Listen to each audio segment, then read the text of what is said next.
4 দিনে জ্ঞান হলো।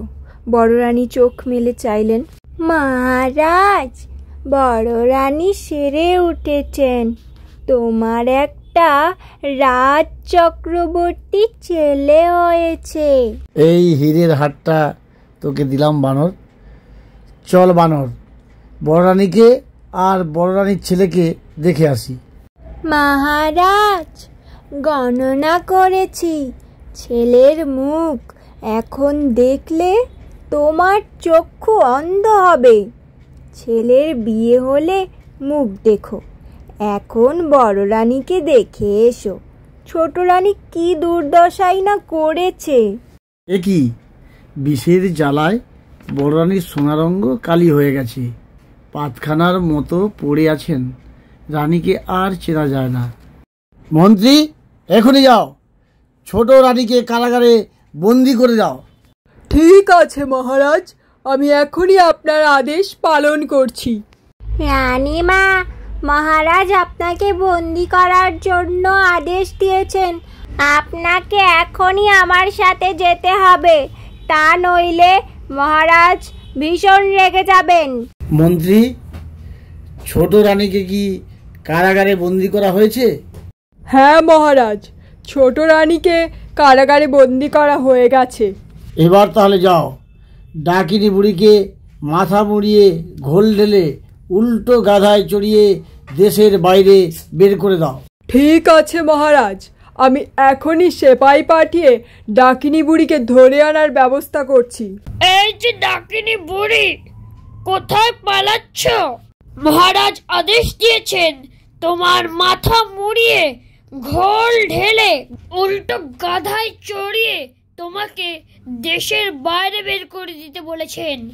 মন্ত্রীবর, আজ বড় শুভ দিন। এতদিন পরে রাজ চক্রবর্তীর ছেলে পেয়েছি। তুমি পথে পথে আলো জ্বালাও, ঘরে ঘরে বাজি পোড়াও, দিন দুঃখী ডেকে রাজভাণ্ডার লুটিয়ে দাও। রাজ্যে যেন একটিও ভিখারি না থাকে। ঠিক আছে মহারাজ, আমি এখনই সবাইকে বলে দিচ্ছি সমস্ত ব্যবস্থা করার জন্য।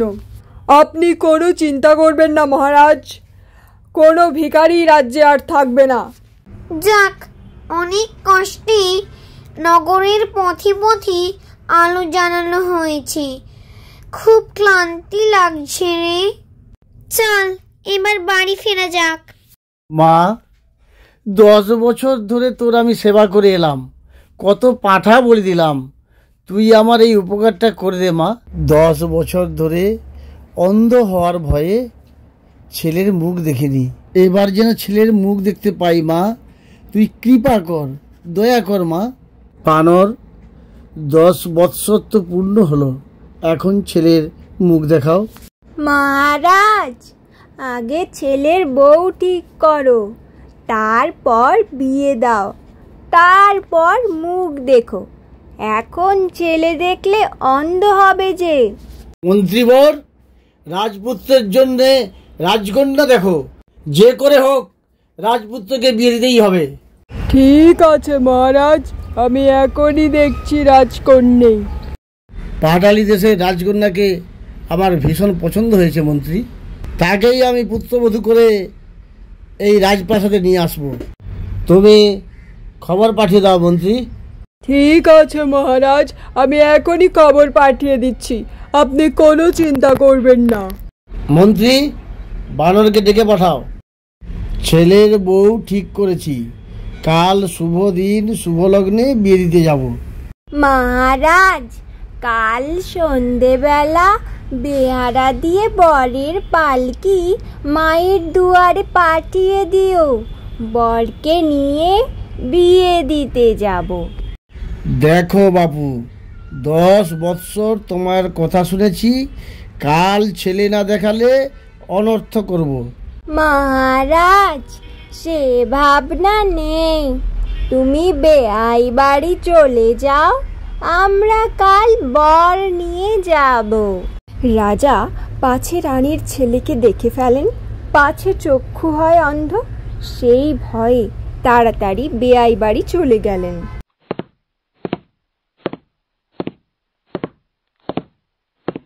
মা, মহারাজ বলেছেন ছেলের বিয়ে দেবেন, ছেলের জন্যে পাত্রীও ঠিক করেছেন।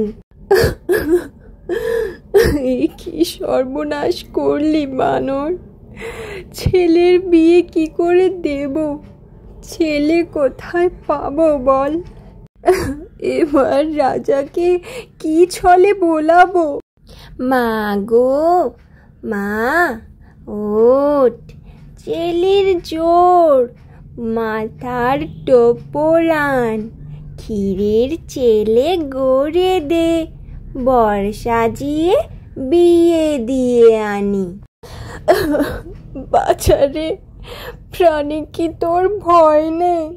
কোন সাহসে ক্ষীরের পুতুল বর সাজিয়ে বিয়ে দিতে যাবি? রাজাকে কি ছলে ভোলাবি? বাছা, কাজ নেই, ছল করে রাজার প্রেয়সী হলুম। সেই পাপে সতীন বিষ খাওয়ালে ভাগ্যে ভাগ্যে বেঁচে উঠেছি। আবার কোন সাহসে রাজার সঙ্গে ছল করব? বাছা, ক্ষান্ত দে, কেন আর পাপের বোঝা বাড়াস? তুই রাজাকে ডেকে আন, আমি সব কথা খুলে বলি।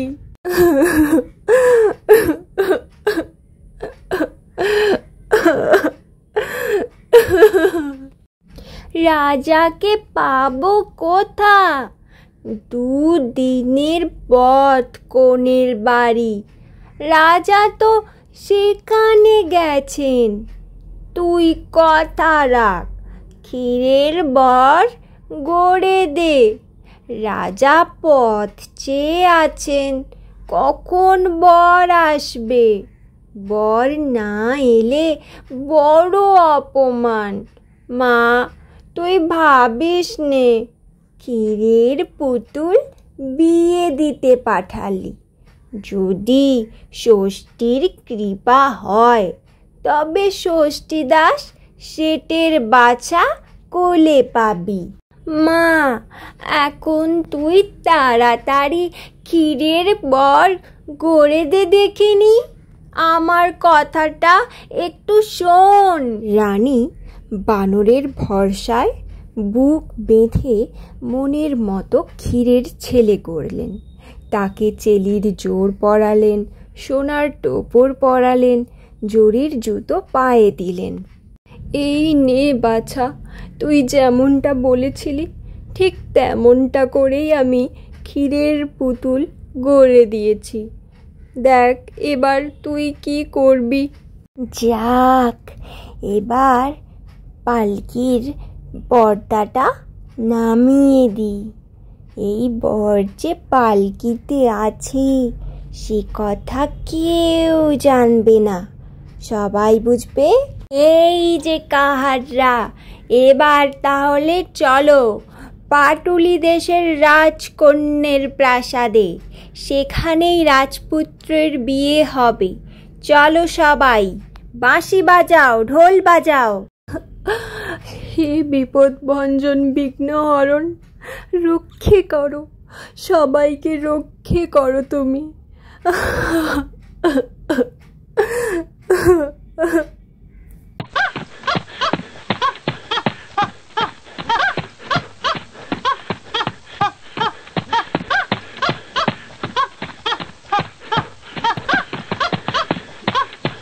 মন্ত্রী মশাই, দিঘির ধারে তাঁবু ফেলতে বলুন, আর পালকি ষষ্ঠী তলায় নামিয়ে রাখতে বলুন, আর কাহারদের ছুটি দিয়ে দিন।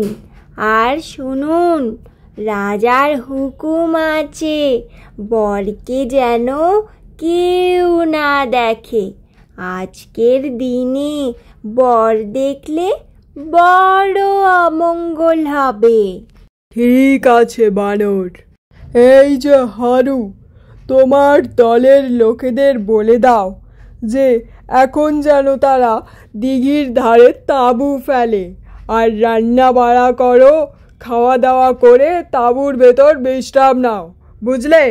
আর একটা কথা শোনো, পালকির ভেতর রাজপুত্রকে যেন কেউ না দেখে, কেমন? তাতে কিন্তু ভীষণ অমঙ্গল হবে, আর এটাই রাজামশাইয়ের আদেশ। এখন যাও এখান থেকে। আজ মঠতলায় কোনো ষষ্ঠী ঠাকুরের পুজো হবে না, তোমরা এখন এখান থেকে যেতে পারো। কেন ভাইটি, আজ কেন পুজো হবে না? আমরা তো রোজ দিন এখানেই পুজো করতে আসি। রাজামশাইয়ের আদেশ, এখানে কোনো পুজো হবে না, তাই তোমরা এখন এখান থেকে যেতে পারো। আমরা পুজো না দিলে ঠাকুরকে ভোগ কে দেবে? আর ভোগ না দিলে ষষ্ঠী ঠাকুর তো রুষ্ট হবেন। তোমরা এখন এখান থেকে যাও, নাহলে মহারাজ না রুষ্ট হয়ে যায়, তখন কিন্তু আরো বিপদ, তোমাদের গর্দানও যেতে পারে। উফ, কত বেলা হয়ে গেল, এখনো অবধি কিচ্ছুটি মুখে দিইনি। বড্ড খিদে পেয়েছে। উফ, আর যে পারি না।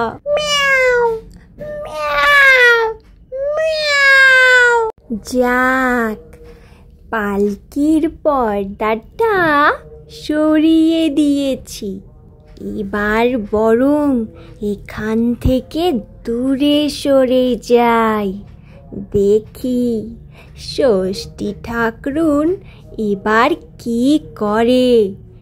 এবার তো ষষ্ঠী ঠাকুরের থেকে ছেলে নিয়েই ছাড়বো। আপদ গেল।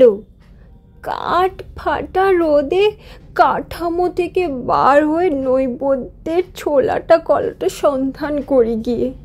এ কি, এ যে দেখি একটা আস্ত ক্ষীরের পুতুল।